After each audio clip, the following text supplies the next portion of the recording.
Would you kick your friendly household robot just because it can't feel pain? Maybe you'd be surprised by your own answer.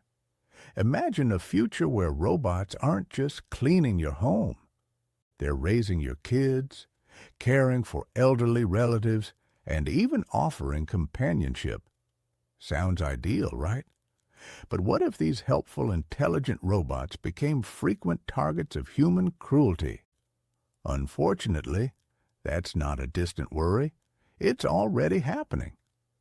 Take Hitchbot, for example, a cheerful Canadian robot that safely traveled through Canada, Germany, and the Netherlands, relying on human kindness.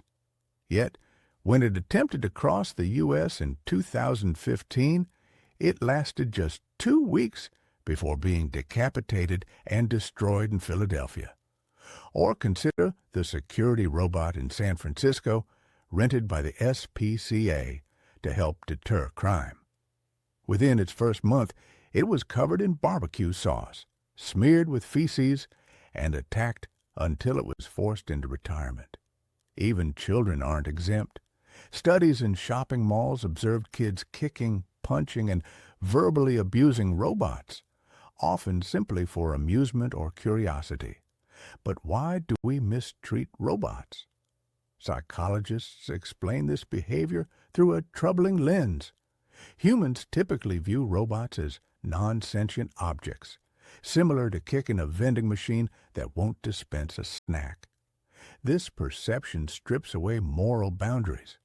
Strangely, robots designed to look and behave more human actually make them more vulnerable. They become human enough to provoke emotional reactions, yet not human enough to inspire empathy. A disturbing paradox known as the anthropomorphism dilemma. Think of robots like mirrors. They might not feel pain, but they reflect the limits of our empathy.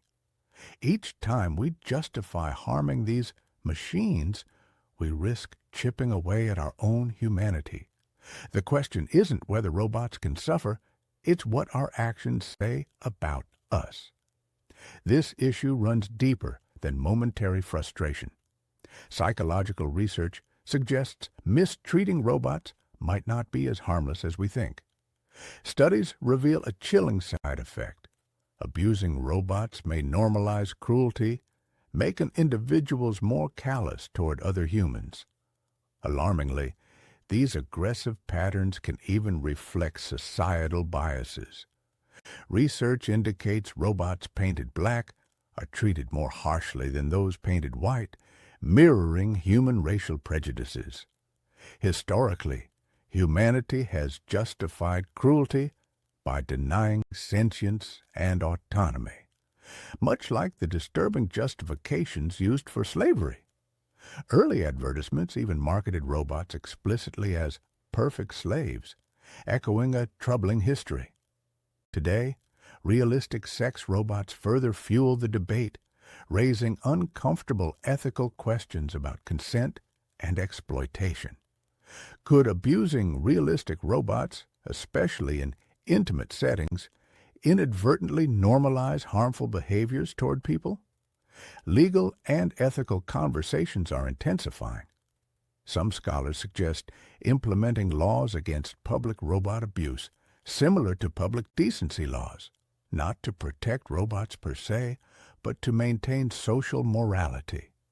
Engineers are responding practically too, designing robots capable of expressing clear emotional responses, such as visible sadness or anger, to foster empathy and discourage mistreatment.